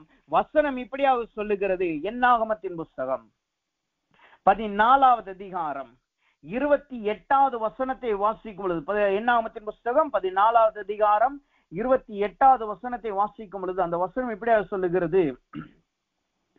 நீ அவர்களோட சொல்ல வேண்டியது என்னவென்றால், நீங்கள் என் செவிகள் கேட்க சொன்ன பிரகாரம் உங்களுக்கு செய்வேன் என்பதை என் ஜீவனை கொண்டே சொல்லுகிறேன் என்று கர்த்தர் உரைக்கிறார்.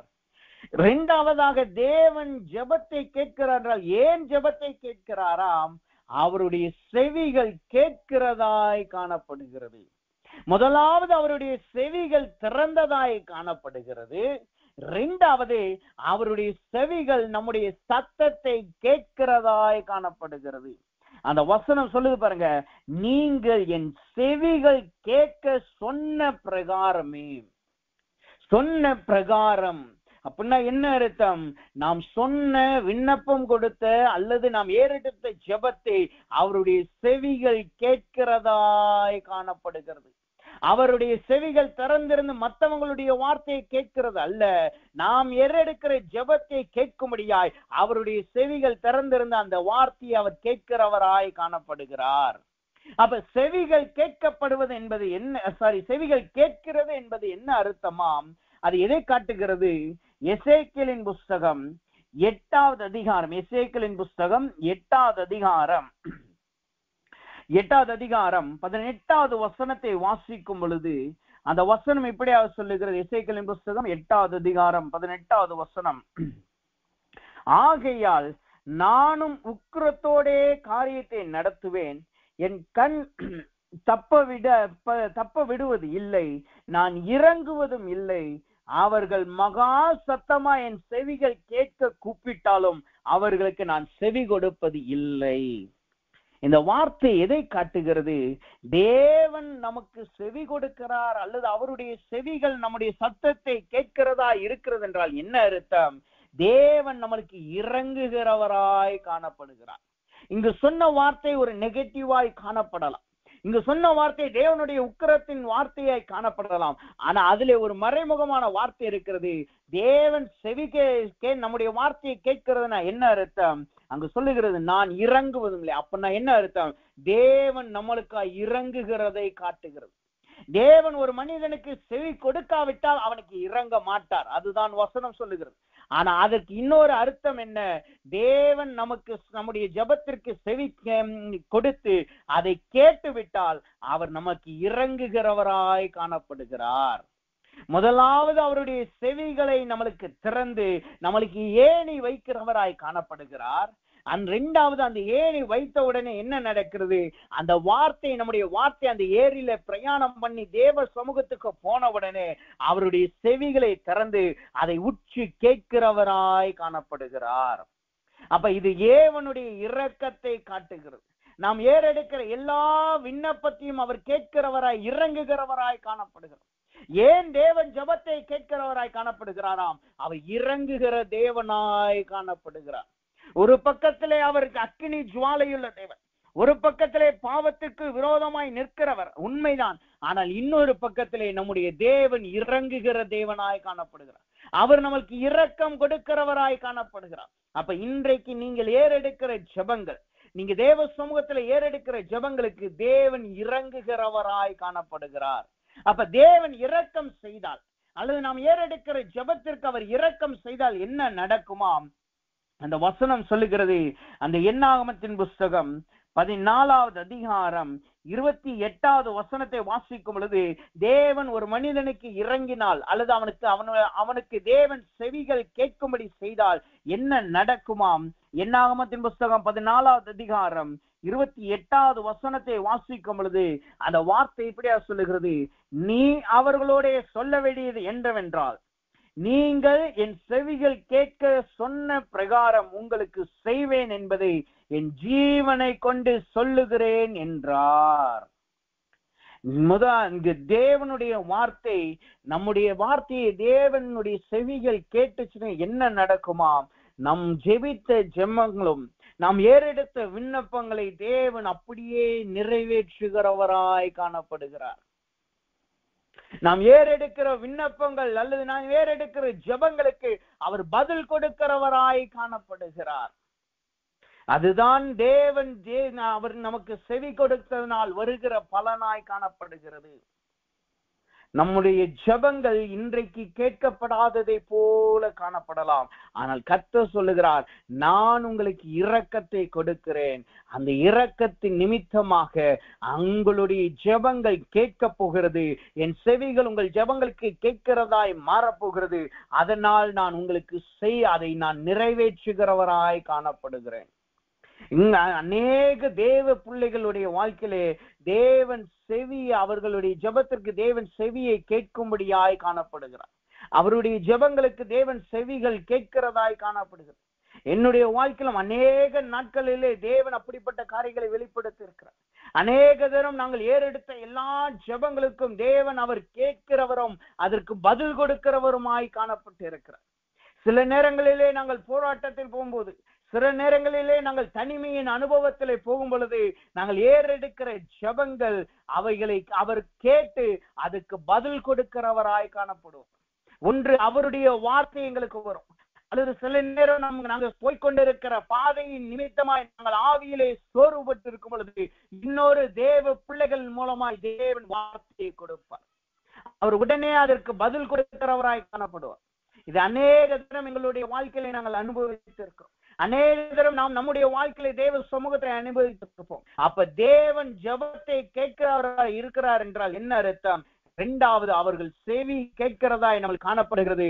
அப்படின்னா என்ன அர்த்தம்? அவர் நம்மளுக்கு இரக்கம் பாராட்டுகிறவராய் காணப்படுகிறார். இங்கு இரக்கம் பாராட்டுகிறன்னு என்ன நடக்குது பாருங்க. அது என்னாகமத்தின் புஸ்தகம் 11வது அதிகாரம் 18வது வசனம் இப்படியா சொல்லுகிறது. அந்த வசனம் சொல்லுகிறது, செவி கேட்கிறதுக்கான இன்னொரு அர்த்தம் அல்லது அதுக்கான அர்த்தத்தை இந்த வசனம் சொல்லுகிறது. இன்னொரு அர்த்தத்தை, நீங்கள் ஜனங்களை நோக்கி நாளைக்காக உங்களை பரிசுத்தம் பண்ணுங்கள், நீங்கள் இறைச்சி சாப்பிடுவீர்கள், எங்களுக்கு இறைச்சி சாப்பிட கொடுப்பவர் யார் என்று எகிப்திலே எங்களுக்கு சௌக்கியமா இருந்தது என்று கர்த்தர் செவிகள் கேட்க அழுதீர்களே, ஆகையால் நீங்கள் சாப்பிடும்படி கர்த்தர் உங்களுக்கு இறைச்சியை கொடுப்பார். இரண்டாவதாக, தேவனுடைய செவி யாருடைய ஜெபத்தை அல்லது நம்முடைய எந்த சூழ்நிலையிலே நம்மளுக்கு இரக்கத்தை கொடுக்கும்படி அவர் செவி கேட்கிறதாய் காணப்படுகிறதாம்? நம்முடைய அழுகையை. இங்க வசனம் சொல்லுகிறது, என் செவிகள் கேட்க அழுதீர்களே. இன்றைக்கு தேவ சமூகத்திலே நீங்கள் அழுது கொண்டிருக்கிறீர்களா? என் ஜெபத்தை, என்னுடைய கஷ்டத்தை, நான் போய்கொண்டிருக்கிற பாதையை, நான் புலம்புகிறதை, நான் சொல்லுகிறதை யாருமே கேட்க மாட்டார்களே என்று சொல்லி, அல்லது கேட்க மாட்டீர்களே என்று சொல்லி அழுது கொண்டிருக்கிறீர்களா? கர்த்தருடைய வார்த்தை சொல்லுகிறது, உங்களுடைய அழுகையின் சத்தத்தை தேவன் கேட்டார். அன்றைக்கு அன்னாளுடைய அழுகையின் சத்தத்தை தேவன் கேட்டு அவளுக்கு தேவன் அவளை ஆசீர்வதித்ததை நாம் பார்க்கலாம். ஆகாருடைய அழுகை, ஆகாருடைய பிள்ளையின் அழுகையை கேட்டு அவனை பெரிய ஜாதியாய் மாற்றினதை நாம் பார்க்கலாம். தேவ மனிதர்கள் ஒவ்வொரு முறை அழுகும் பொழுது, எலியா அழுகும் பொழுது அவனுடைய ஜெபத்தை தேவன் கேட்டார். பவுல் அழுகும் பொழுது தேவன் அவனுடைய ஜெபத்தை கேட்டார். அப்ப நாம் அழுகும் பொழுது நம்மளுடைய அழுகையை அவருடைய செவிகள் கேட்கிறதாய் காணப்படுகிறது. எப்படி தேவன் நம்முடைய ஜெபத்திற்கு கேட்கிறவராய் காணப்படுகிறாராம்? நாம் அழும் பொழுது அவருடைய செவிகளை திறந்து இரண்டாவது அதை உற்று கேட்கிறவராய் காணப்படுகிறார். நம்முடைய சத்தத்தை அவர் கேட்கிறவராய் காணப்படுகிறார். இங்கு யாருடைய அழுகையை தேவன் கேட்கிறார்? இஸ்ரவேல் ஜனங்களுடைய அழுகை. அவர்கள் பிரயாணப்பட்டு வருகிறார்கள். பிரயாணப்பட்டு வந்த உடனே அவர்கள் பிரயாணத்திலே அவர்களுக்கு இறைச்சி தேவையாய் காணப்படும். அவர்கள் பழைய வாழ்க்கையிலே நாங்கள் இறைச்சி சாப்பிட்டு நன்றாய் திருப்தியாய் சௌக்கியமாய் இருந்தோமே, இன்னைக்கு இந்த வனாந்தரத்திலே போய்கொண்டிருக்கிறோமே என்று சொல்லி அவர்கள் எகிப்தை குறித்து அழுது தேவ சமூகத்தை அவர்கள் அழுகிறதை நாம் பார்க்கலாம். அப்ப ஏவன் அவர்களுடைய அழுகையை கேட்டு உடனே அவர்களுக்கு பதில் கொடுக்கிறார். என்ன பதில் கொடுக்கிறார்? செவிகள் கேட்க அழுதீர்களே, ஆகையால் நீங்கள் சாப்பிடும்படி கர்த்தர் உங்களுக்கு இறைச்சியை கொடுப்பார். இங்கு தேவன் ஒரு வார்த்தையை அங்கு அழகாய் சொல்லுகிறதை நாம் பார்க்க முடியும். வசனம் ஒரு அழகான வார்த்தையை சொல்லுது. அங்கு சும்மா சாப்பிடுகிறது என்று மாத்திரமல்ல, எத்தனை நாள் நீங்க சாப்பிட போறீங்க என்கிற முதற்கொண்டு அங்கு தேவன் சொல்லுகிறதை நாம் பார்க்கலாம். எத்தனை நாள் அவர்கள் இறைச்சியை சாப்பிட போறார்களாம்? 19வது வசனம் சொல்லுகிறது, நீங்கள் 1 நாள், 2 நாள், 5 நாள், 10 நாள், 20 நாள் மாத்திரமல்ல, 1 மாதம் வரைக்கும் புசிப்பீர்கள். 1 மாதம் வரைக்கும் நீங்கள் புசிப்பீர்கள். இதுதான் தேவன் நம்முடைய அழுகைக்கு தேவன் செவி கொடுக்கிறதை காட்டுகிறது. ஒரு மனிதனுக்கு ஜெபத்திற்கு தேவன் கேட்கிறவராய் இருக்கிறார் என்றால் என்ன அர்த்தம்? அவன் 1 நாள் இறைச்சிக்காய் புலம்பினால், 1 நாள் ஆசீர்வாதத்திற்காய் புலம்பினால், 1 நாள் விடுதலைக்காய் புலம்பினால், 1 மாதத்திற்கான ஆசீர்வாதம், விடுதலை, இறைச்சியை கர்த்தர் கொடுக்கிறார். நீங்க நாளைக்கு நான் எப்படியாவது தப்பித்து விட வேண்டும் என்று நீங்கள் இன்றைக்கு அழுது கொண்டிருக்கலாம். ஆனால் கர்த்தருடைய வார்த்தை சொல்லுகிறது, 1 நாள், 2 நாள், 5 நாள், 10 நாள், 20 நாள் மாத்திரம் அல்ல, 1 மாதம் அளவும். அங்க வசனம் எவ்வளவு தெளிவா சொல்லுது பாருங்க. சும்மா 1 மாதம்னு சொல்லிவிடல, 1 நாள், 5 நாள், 10 நாள், 20 நாள் என்று சொல்லிடு. இந்த நம்பர்களுக்கெல்லாம் வேதத்திலே ஆவிக்குரிய அர்த்தங்கள் இருக்கிறது. 1, 2, 5, 10, 20 இந்த ஒரு வசனத்துக்குள்ளாகவே தேவனுடைய ஒரு ஆழமான சத்தியம் அடங்கி இருக்கிறது. தேவ சித்தமா இருக்கும் என்றால் அதை நம்மளுக்கு தேவன் வரும் நாட்களிலே கற்றுக் கொடுப்பாராக, அதை வெளிப்படுத்துவாராக. இங்க வசனம் சொல்லுது, 1லிருந்து 20 நாள் அல்ல, 1 மாதம் அளவும் தேவன் நீங்கள் புசிக்க போகிறீர்கள். இங்க இந்த புசிக்க போகிறீர்கள் உடனே அங்கு மோசே ஒரு வார்த்தையை சொல்லுகிறான். என்ன வார்த்தையை சொல்லுகிறான் பாருங்க. அதுதான் தேவன் நம்முடைய ஜெபத்திற்கு செவி கொடுக்கிறார் என்பதற்கான ஒரு உண்மையான அர்த்தம் அல்லது உண்மையான விடுதலை அங்கு வாசிக்கிறதை நாம் பார்க்கலாம். உடனே மோசே சொல்லுகிறான் 21வது வசனத்துல, 20வது வசனத்துல தேவன் சொல்லுகிறார், 1 மாதம் வரைக்கும் நீங்கள் புசிப்பீர்கள். 21வது வசனத்திலே மோசே சொல்லுகிறார், என்ன சொல்லுகிறார்? என்னோடு இருக்கிற காலாட்கள் 6 லட்சம் பேர் ஒரு மாதம் முழுவதும் புசிக்கும்படி அவர்களுக்கு இறைச்சி கொடுப்பேன் என்று சொன்னீரே. 22வது வசனம் சொல்லுது, ஆடுகளையும் அவர்களுக்காக அடித்தாலும் அவர்களுக்கு போதுமானது, சமுத்திரத்து மச்சைகளை எல்லாம் அவர்களுக்கு சேர்த்தாலும் அவைகளும் போதுமா என்றான். இங்கு தேவன் சொல்லுகிறார், நான் 1 மாதம் அளவும் இறைச்சியை கொடுக்கிறேன். உடனே மோசே கால்குலேட் பண்ணுகிறான், அவனுடைய மாம்சீகத்திலிருந்து கால்குலேட் பண்ணுகிறான். என்ன பண்ணுகிறான்? என்னோடு இருக்கிற காலாட்கள் என்றால் என்ன அர்த்தம்? யாரை காட்டுகிறது? காலாட்கள் என்பது சாதாரண மனிதர்கள் அல்ல. காலாட்கள் என்பது 6 லட்சம் பேர் என்று சொல்லியிருக்கிறது. அந்த காலாட்கள் என்பது யார் என்று நீங்க பாத்தீங்கன்னா, என்னாகமத்தின் புஸ்தகம் 1வது அதிகாரம் 46வது வசனத்தை வாசிக்கும் பொழுது அந்த காலாட்கள் யார் என்பதை அந்த வசனம் தெளிவாக சொல்லுது. 45 மற்றும் 46 அந்த வசனம் சொல்லுது. 45 கடைசி பகுதியும் 46 முதல் பகுதியும். இஸ்ரவேல் யுத்தத்திற்கு புறப்படத்தக்கவர்களாகிய எண்ணப்பட்ட பேர் எல்லாரும் 6,36,550 பேர் இருந்தார்கள். இங்க வசனம் சொல்லுகிறது 6,03,550 பேர் இருக்கிறார்கள். இவர்கள் யார்? யுத்தத்துக்கு புறப்படுகிறவர்கள். அப்ப மோசே சொல்லுகிறான், தேவன் சொல்லுகிறார், நான் உங்களுக்கு 1 மாதத்திற்கு இறைச்சியை கொடுக்கிறேன். ஆனா மோசே என்ன சொல்லுகிறார்? நான் கால்குலேட் பண்ணி பார்த்தா கூட என்னோடு யுத்தம் பண்ணுகிறவர்கள், என் இடத்துல யுத்தம் பண்ணுகிற யுத்த வீரர்கள் மாத்திரமே 6 லட்சம் பேர் இருக்கிறார்களே. அவர்களுக்கு நான் என்னிடத்துல இருக்கிற ஆடுகளை மாத்திரம் நான் அடிச்சா கூட அது போதுமானது அல்ல. சமுத்திரத்துல இருக்க மச்சைகளை கொண்டு வந்து கொடுத்தா கூட, மீனை கொடுத்தா கூட அதுவும் போதுமானது அல்ல என்று அவன் தேவனிடத்திலே சொல்லுகிறதை பார்க்கலாம். அங்குதான் தேவன் ஒரு விளக்கத்தை கொடுக்கிறார். தேவனுடைய வார்த்தையை சொல்லுது பாருங்க. அந்த என்னாகமத்தின் புஸ்தகம் 11வது அதிகாரம் 8வது வசனத்திற்கு அப்புறம் நாம் வாசித்து பார்த்தோம் என்றால் அந்த வசனம் இப்படி சொல்லுகிறது, கர்த்தருடைய கை குறுகி போனதோ. அப்ப தேவனுடைய வார்த்தை நம்மளுக்கு இப்படி சொல்லுகிறது என்றால் என்ன அர்த்தம்? தேவன் நம்மளுக்கு செவி கொடுக்கிறார் என்றால் என்ன அர்த்தம்? அவருடைய கை நம்மளுக்கு குறுகி போகாமல் காணப்படுகிறது. அவருடைய கை நம்மளுக்கு குறுகி போகாமல் காணப்படுகிறது தான் அங்கு கர்த்தர். உடனே அதற்கு கர்த்தர் மோசையை நோக்கி சொல்லுகிறார்.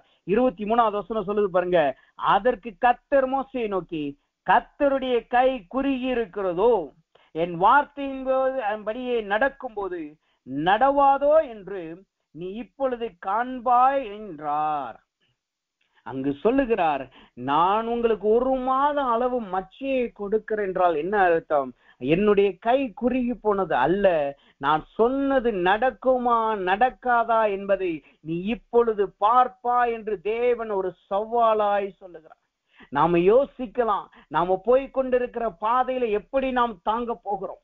தேவன் சொல்லிட்டார், 1 மாசம் வரைக்கும் நீங்க இறைச்சியை சாப்பிட போறீங்க, நல்லா தாங்க போறீங்க.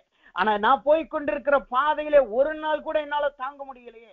நான் போய்கொண்டிருக்கிற பாதையின் பிரச்சனையில 1 நாள் கூட நிலைச்சு நிற்கிறது எனக்கு பெரிய காரியமா இருக்கிறது. 1 மாசம் அளவு எப்படி நான் சந்தோஷமா இருக்க போகிறேன்? 1 மாசம் அளவும் தேவன் எப்படி என்னை ஆசீர்வதிக்க போகிறார் என்று நீங்கள் யோசிக்கலாம். ஆனால் கர்த்தர் சொல்லுகிறார், அவருடைய கை இன்றைக்கு உங்களுக்கு குறுகி போகவில்லை. அவர் உங்களுக்கு செய்யும்படி அவர் உறுதியாய் காணப்படுகிறார்.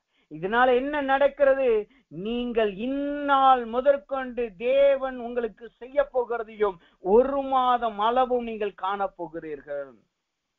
அப்ப தேவன் 2வது எப்படி ஜெபத்தை கேட்கிறார்? அவருடைய செவிகள் கேட்கும்படி வைத்து நம்முடைய விண்ணப்பத்தை கேட்கிறார். அதனால என்ன நடக்கிறது? அவர் நம்முடைய அழுகையை பார்த்து நம்மளுக்கு உடனடியான பதிலை கொடுக்கிறார். அது உடனடி நிவாரணமாய் அல்ல, அது மாத கணக்காய் நம்மளோடு இருக்கிற ஆசீர்வாதம். அது மாதமாய் நம்மளுக்கு கொடுக்கப்படுகிற விடுதலையை காட்டுகிறது. இது நீங்க இன்னொரு வசனத்துல உறுதியாய் நாம் பார்க்கும் பொழுது ஏசாயாவின் புஸ்தகம் 66வது அதிகாரம், ஏசாயாவின் புஸ்தகம் 66வது அதிகாரம் கடைசி வசனங்களுக்கு முன்பாய் நாம் பார்க்கும் பொழுது அந்த வசனம் சொல்லுகிறது, 23வது வசனம், ஏசாயா 66:23 சொல்லுது, மாதந்தோறும் ஓய்வு நாள் தோறும் மாம்சமான யாவரும் எனக்கு முன்பாய் தொழுது கொள்ளுவார்கள் என்றும் கர்த்தர் சொல்லுகிறார். அவர்கள் வெளியிலே போய் எனக்கு விரோதமாய் பாவம் செய்த மனுஷருடைய பிரேதங்களை பார்ப்பார்கள். அவர்களுடைய அவர்களுடைய பூச்சி சாகாமலும் அவர்களுடைய அக்கினி அவியாமலும் இருக்கும். அவர்கள் மாம்சமான யாவருக்கும் அரோஷகமாயிருப்பார்கள். இங்கு சொல்லுகிறது இந்த ஒரு மாதம் அளவும் என்பது எதை காட்டுகிறது?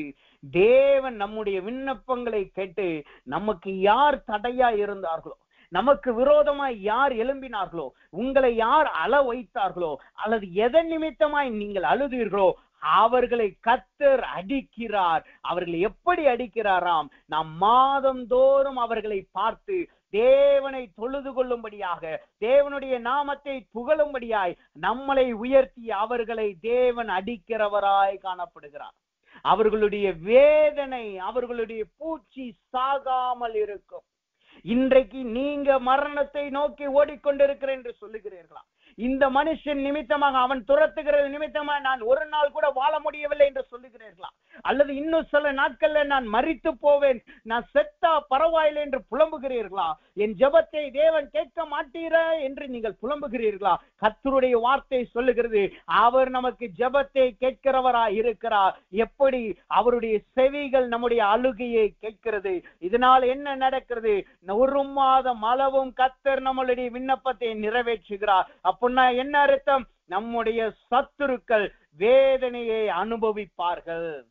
நம்முடைய சத்துருக்கள் வேதனையை அனுபவிப்பார்கள். அவர்கள் வேதனையில் இருப்பார்கள். நாமளோ இறைச்சியை சாப்பிட்டு தேவனை தொழுது கொள்ளுகிறவர்களாய் காணப்படுவோம். இதுதான் தேவன் ஜெபத்தை கேட்பதனால் வருகிற பலன். முதலாவது அவருடைய செவி திறந்திருக்கிறது. அதனால் நம்மளுக்கு ஏணி வைக்கப்படுகிறது. நம்மளுக்கு ரட்சிப்பை கொடுக்கிறார், நம்மளுக்கு அடையாளத்தை கொடுக்கிறார். ஆனா இரண்டாவது அவருடைய செவி நமக்கு கேட்கிறதாய் மாறுகிறது.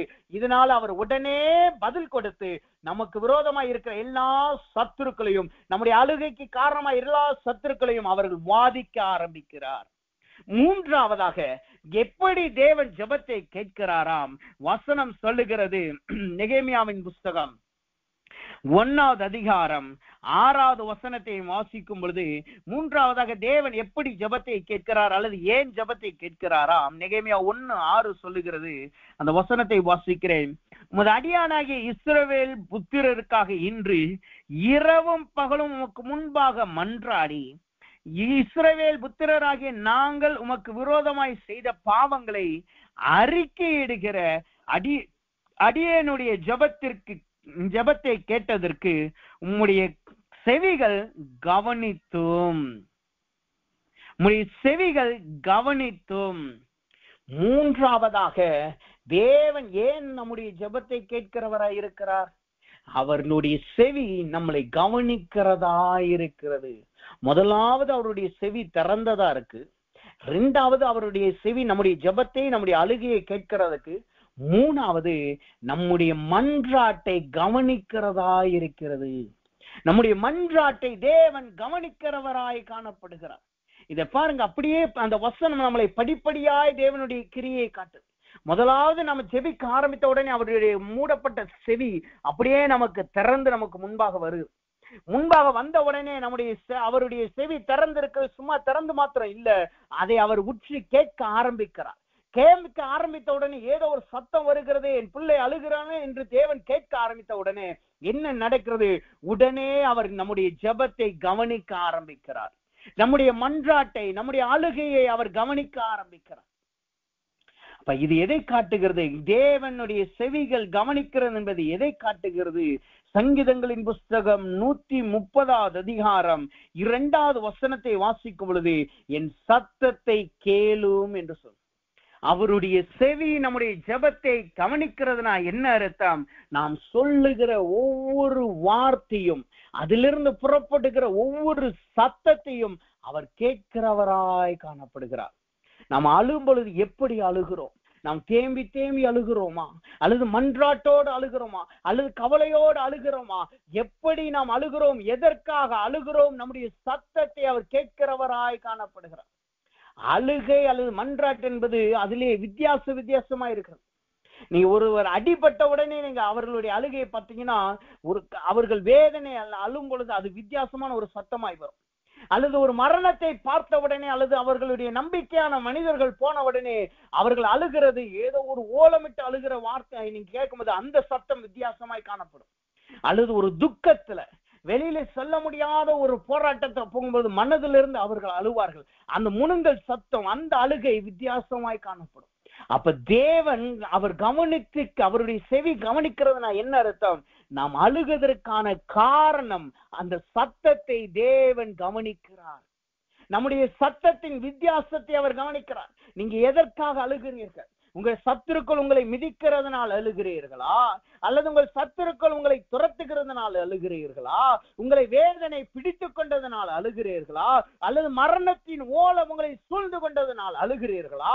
அல்லது வியாதியின் படுக்கையில இருந்து கொண்டு முணங்கி கொண்டு என்னை விடுவிக்க, என்னை நம்ப, அல்லது என்னுடைய வியாதியை புரிந்து கொள்ள யாருமே இல்லை என்று வெளியிலே சொல்ல முடியாமல் முணங்கி கொண்டு அழுது கொண்டு இருக்கிறீர்களா? எந்த சத்தமா இருந்தாலும் கர்த்தருடைய செவி இன்றைக்கு அது கவனிக்கிறதாய் காணப்படுகிறது. கர்த்தருடைய செவி அது கவனிக்கிறதாய் காணப்படுகிறது. அப்படி தேவனுடைய கவனிக்கிறதா இருந்தால் என்ன நடக்குமாம்? வசனம் சொல்லுகிறது, அவருடைய செவி கவனித்தால் என்ன நடக்கும்? அந்த நெகேமியாவின் புஸ்தகம் 1வது அதிகாரம் 11வது வசனம், 6வது வசனத்தை கவனிக்கிறார் என்று சொல்லுகிறது. 11வது வசனத்துல என்ன நடக்குது பாருங்க. அந்த வசனம் இப்படியா சொல்லுகிறது. நெகேமியாவின் புஸ்தகம் 1வது அதிகாரம் 11வது வசனம் இப்படியா சொல்லுகிறது, உமது அடியானின் ஜெபத்தையும் உமது நாமத்துக்கு பயப்பட வேண்டியும் என்று விரும்புகிற உமது அடியானின் ஜெபத்தையும் உமது செவிகள் கவனித்திருப்பதாக. அதனால் என்ன நடக்கிறதாம்? இன்றைக்கு உமது அடியானுடைய காரியத்தை கை கூடி வர பண்ணி இந்த மனுஷனுக்கு முன்பாக எனக்கு இரக்கம் கிடைக்க பண்ணி அருளும் என்று பிரார்த்தித்தேன். 2 காரியம் நடக்குது. கர்த்தர் நம்முடைய ஜெபத்தை, அவருடைய செவி நம்மளுக்கு கவனிக்கிறதாய் காணப்பட்டுச்சுன்னா என்ன நடக்குது? நம்முடைய காரியத்தை முதலாவது தேவன் கை கூடி வர பண்ண போகிறார். 2வது, நம்மளோடு இருக்கிற மனுஷர்களுக்கு முன்பாக நம்மளுக்கு இரக்கம் கிடைக்க பண்ணுகிறார். அங்க வசனம் சொல்லுது பாருங்க, இந்த மனுஷனுக்கு முன்பாக எனக்கு இரக்கம் கிடைக்க பண்ணி அருளும். அப்படின்னா என்ன அர்த்தம்? முதலாவது தேவன் நம்முடைய ஜெபத்தை கவனிக்கிறார் என்றால் என்ன அர்த்தம்? அவர் நம் ஏறெடுக்கிற ஜெபத்தின் காரியத்தை தேவன் கை கூடி வர பண்ண போகிறார்.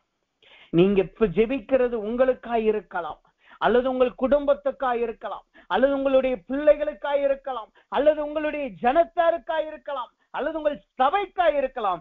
எதுவா இருந்தாலும் சரி, உங்கள் சத்தத்தை தேவன் கவனித்து கேட்கிறவர் அவைகளை கை கூடி வர பண்ண போகிறார்.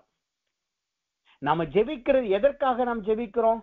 அது நடக்கணும் என்றுதான் நாம் ஜெபிக்கிறோம். அதை உறுதிப்படுத்தும்படியாக தான் இங்கு வார்த்தை சொல்லுகிறது, என் காரியத்தை கை கூடி வர பண்ணும். எப்படி? என் ஜெபத்திற்கு செவிகள் கவனித்து. அப்ப கர்த்தருடைய செவிகள் நம்மளுக்கு கவனித்து இருப்பதனால் இன்றைக்கு கர்த்தர் நம்மளுடைய காரியங்களை கை கூடி வர பண்ண போகிறார். தேவன் நம்மளுக்கு ஜெபத்தை கேட்கிறவராய் வெளிப்பட்டு விட்டால் என்ன நடக்கிறது? அங்கு காரியத்தை முதலாவது கை கூடி வர பண்ண போகிறார். 2வது என்ன நடக்கிறதாம்? இந்த மனிதர்களுக்கு முன்பாக எனக்கு இரக்கம் கிடைத்தது என்பதை, இரக்கம் கிடைக்க பண்ணியருளும் என்று பிரார்த்தித்தேன். இந்த இரக்கம் என்பது என்ன இரக்கம்? இது தேவ இரக்கத்தை காட்டல. செவிகள் கேட்கும் என்பது தேவ இரக்கத்தை காட்டுது. செவிகள் கவனிக்கும் என்பது என்ன? அது ஒரு இரக்கத்தை காட்டுது. அது என்ன இரக்கம்? நம்மளுக்கு மேலா நம்மளோடு இருக்கிற மனிதர்களிடத்திலிருந்து வருகிற இரக்கம். நமக்கு மேலாய் இருக்கிற ஜனங்கள், நம்மளுக்கு யாராய் தடையாய் இருக்கிறார்களோ, யார் நம்முடைய வாசலை மூடுவதற்கு அதிகாரத்தை கொண்டு காணப்படுகிறார்களோ, யார் நம்முடைய வாசலின் அடைப்பாய் காணப்படுகிறார்களோ, அவர்கள் கண்களுக்குள்ளே நம்மளுக்கு இரக்கம் செய்யும்படி கர்த்தர் செய்கிறார். முதலாவது காரியத்தை கைக்கூடி வர பண்ணுகிறார். 2வது, அந்த காரியம் நம்முடைய வாழ்க்கையிலே நிறைவேறும்படியாக அவர் நமக்கு முன்பாய் தடையாய் இருக்கிற எல்லா மனிதர்களுக்கு முன்பாய் இரக்கத்தை கொண்டு வர செய்ய போகிறார். யார் இன்றைக்கு உங்கள் வாழ்க்கையிலே தடையாய் இருக்கிறார்கள்? எந்த மனிதர்கள் உங்கள் வாழ்க்கையில தடையா இருக்கிறார்கள், அவர்கள் கண்களுக்கு முன்பாக தேவன் அவர்கள் நீங்கள் இரக்கம் பெற்றவர்கள் என்று சொல்லி அவர்கள் பார்க்கும்படி செய்ய போகிறார்கள். அவர்களை அறியாமலே உங்கள் காரியங்களை அவர்கள் வாய்க்க செய்வார்கள். அவர்கள் அறியாமலே அவர்கள் உங்களுக்கு உதவி செய்வார்கள். இங்கே நெகேமியாவினுடைய வாழ்க்கையில அது எப்படி நிறைவேறுச்சான்?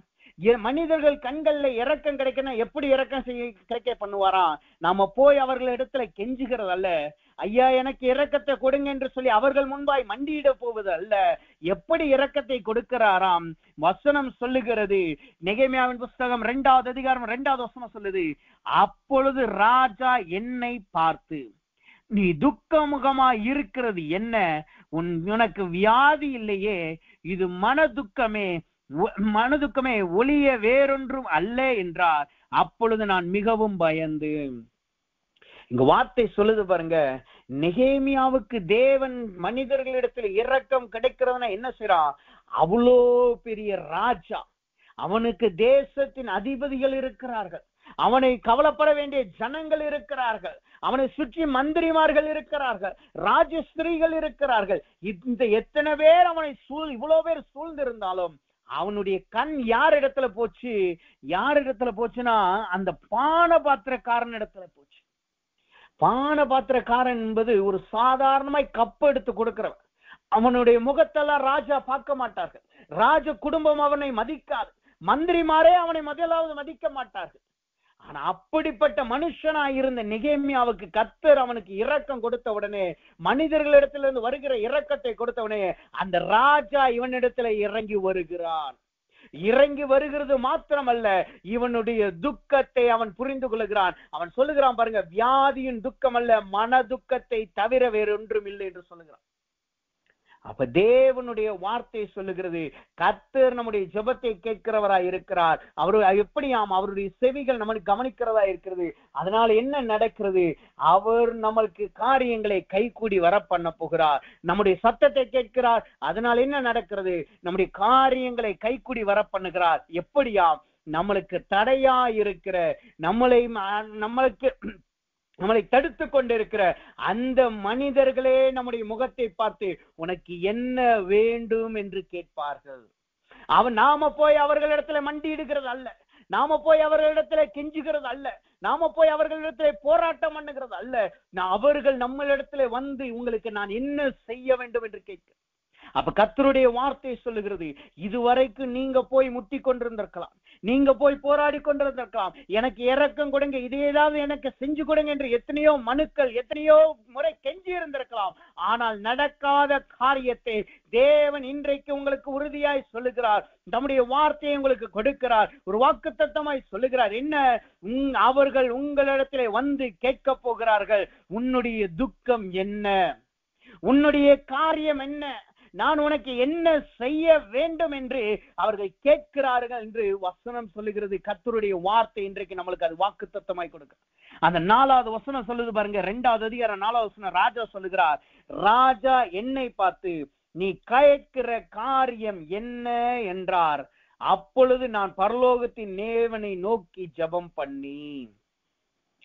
ராஜா உங்களிடத்துல வந்து கேட்க போகிறார்கள், நீங்க நினைக்கிற காரியம் என்ன, உங்களுக்கு என்ன காரியம் நான் செஞ்சு கொடுக்கணும், நான் அதை செஞ்சு கொடுக்கிறேன். நீங்க இதுவரைக்கும் நீங்க போய் அவர்களிடத்துல போராடி உங்களை மதிக்காமல் உங்களை பார்க்காமல் காணப்பட்டிருக்கலாம். நீங்கள் ஒரு பானபாத்திரக்காரன போல நீங்க இருந்திருக்கலாம். அவர்களுக்கு உதவி செய்து ஏதாவது கிடைக்குமா என்று நீங்கள் எதிர்பார்த்திருந்து ஒன்றும் கிடைக்காமல் இருந்திருக்கலாம். ஆனால் கர்த்தருடைய வார்த்தை சொல்லுகிறது, கர்த்தர் இன்றைக்கு உங்களுக்கு ஜெபத்தை கேட்கிறவராய் இருக்கிறார். அவர் செவிகள் உங்கள் விண்ணப்பத்திற்கு உங்கள் சத்தத்துக்கு கவனிக்கிறதா இருக்கிறது. அதனால் என்ன நடக்கிறது? உங்கள் காரியம் கைக்கூடி வரப்போகிறது. எப்படி? உங்களுக்கு தடையா இருக்கிற யாரிடத்திலிருந்து நீங்க இறக்க வேண்டும் என்று எதிர்பார்க்கிறீர்களோ அவர்களே வந்து உங்கள் முகத்தை பார்க்க போகிறார்கள், உன் காரியம் என்ன என்று கேட்க போகிறார்கள்.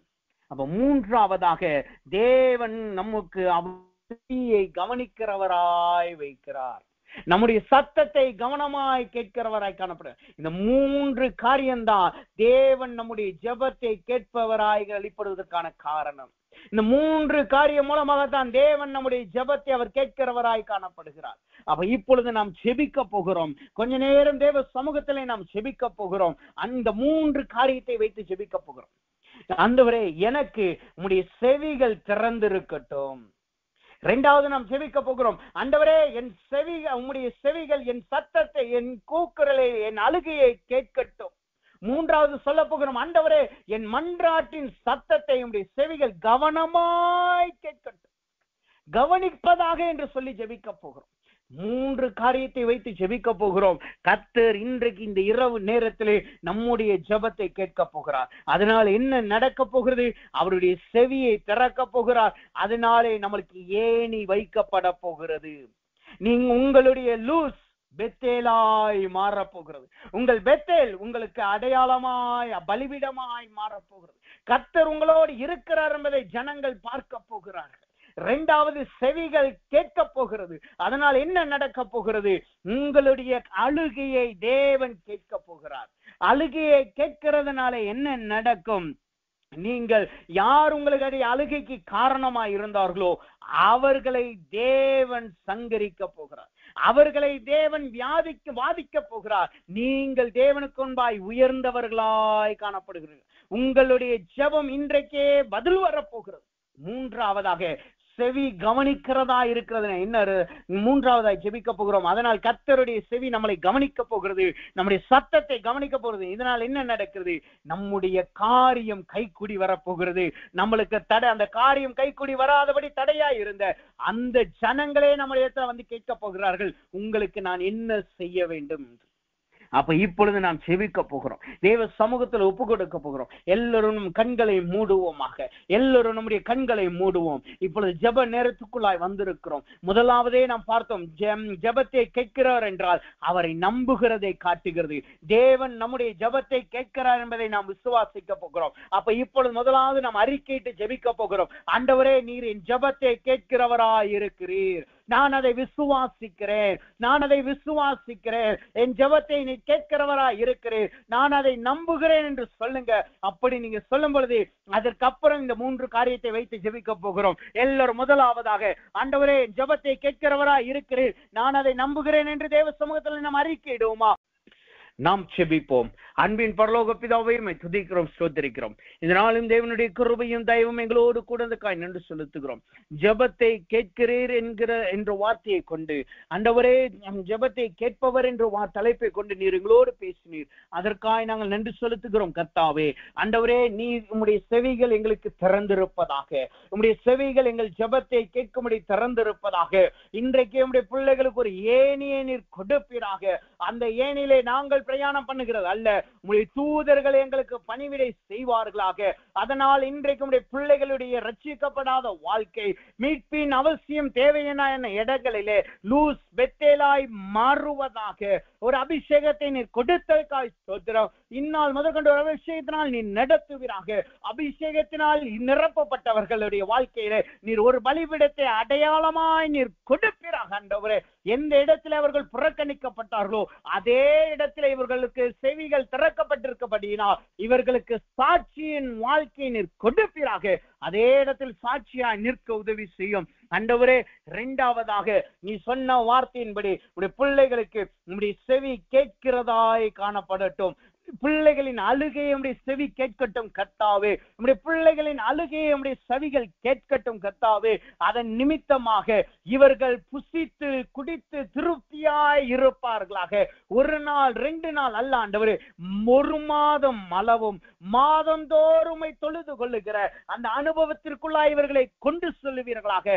இவர்களுக்கு அழுகைக்கு காரணமாய் இருக்கிற எல்லா வியாதிகள், எல்லா போராட்டங்கள், எந்த மனிதனாய் இருந்தாலும் அவர்களுடைய புழுக்கள் சாகாதபடி அவர்களை வாதித்து இவர்களுக்கு சாட்சியாய் மாற்றி இவர்களுடைய பிள்ளைகளை தொழுது கொள்ளும்படியா இவர்களை திருப்தியாய் நீ நடத்துவீராக. மூன்றாவதாய் நீ சொன்ன வார்த்தையின்படி செவிகள் கவனிக்கிறதா என்னுடைய பிள்ளைகளுக்கு காணப்படட்டும். அதன் நிமித்தமாக ஆண்டவரே, இவர்கள் ஜெபித்துக் கொண்டிருக்கிற காரியங்கள் கைக்குடி வரட்டும். காத்து கொண்டிருந்த காரியங்கள் கைக்குடி வருவதாக. அதற்கு தடையாயிருக்கிற எந்த மனிதனாய் இருந்தாலும் அவர்கள் கண்களிலே உம்முடைய பிள்ளைகளுக்கு இரக்கம் கிடைத்து அவர்களே இறங்கி வந்து உம்முடைய பிள்ளைகளுக்கு உதவி செய்வார்களாக. உனக்கு என்ன வேண்டும் என்று அவர்களே வந்து உதவி செய்வார்களாக. இதனால் பல நாட்களாய் பல ஆண்டுகளாய் தடைபட்டு இருந்த காரியங்கள் கைகூடி வரட்டும் கர்த்தாவே. அப்படி நீ செய்யறக்காய் ஸ்தோத்திரம். எங்கள் ஜெபத்தை கேட்கிறவராய் இருக்கிறக்காய் ஸ்தோத்திரம். உடைய கிருபையும் தயவும் எங்களை நிரப்புவதாக. எல்லா துதி கனமையும் நமக்கே செலுத்துகிறோம். இயேசுவின் நாமத்தில் ஜெபிக்கிறோம் நல்ல பிதாவே. ஆமென், ஆமென்.